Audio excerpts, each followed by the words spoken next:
आप तो नमक के साथ ईमानदारी दिखा रहे हैं, लेकिन नमक हरामों की कमी कहां है इस देश में। आप जैसे लोग तो संभाजी महाराज के बलिदान को मानते हैं, लेकिन टांग ऊपर करने वालों की टांगे भी खींची जाएगी, ये ध्यान रखना।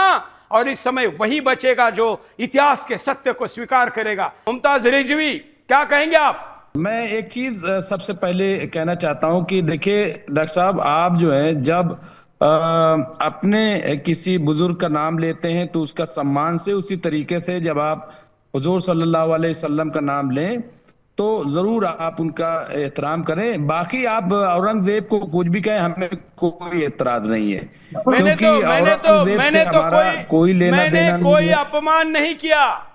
मैंने कहा कि तुम्हारे लिए जितने वो सम्माननीय है, हमारे लिए संभाजी महाराज भी उतने ही सम्माननीय हैं।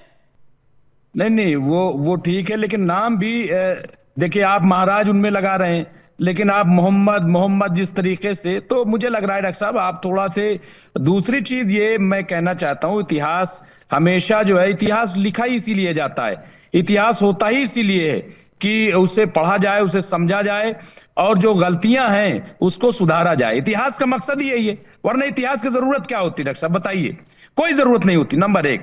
नंबर दो, ये बताइए, औरंगजेब अकेले नहीं था, औरंगजेब के साथ जो उनका पूरा कैबिनेट थी, उनकी जो उनके सिपह सालार थे, मतलब वो कौन थे आप बताइए? आपको इस दरिंदे औरंगजेब के ऊपर दो शब्द लानत के बोलने के लिए भी किसी हिंदू नामों की सहारे की आवश्यकता है?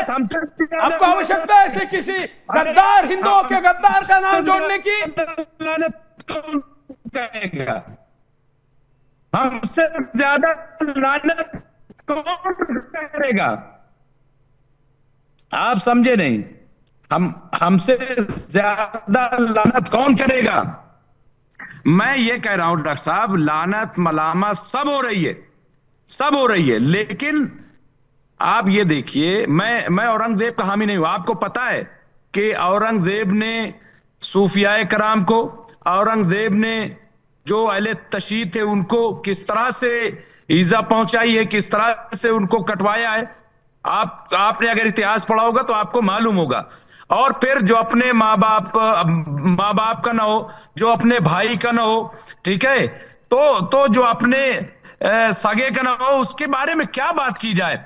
मैं बिल्कुल खिलाफ हूं, लेकिन सवाल यह है कि उनके साथ जो लोग खड़े थे उनको भी क्रिटिसाइज कीजिए ना। आप एक तरफा क्यों कर रहे हैं? मैं सिर्फ ये कह रहा हूं, मेरा नेटवर्क लग रहा है कि प्रॉब्लम कर रहा है। जो औरंगजेब के साथ खड़े थे, वो कोई भी थे, वो सारे की सारे इतिहास में आज भी गद्दार कहलाए जा रहे हैं, कल भी कहलाए जाएंगे। कितना भी चिकना चोपड़ा मेकअप करे औरंगजेब को, औरंगजेब के खुद के पाप इतने काले हैं कि उसका चेहरा कभी चमक नहीं सकता। यह भी ध्यान रखिए।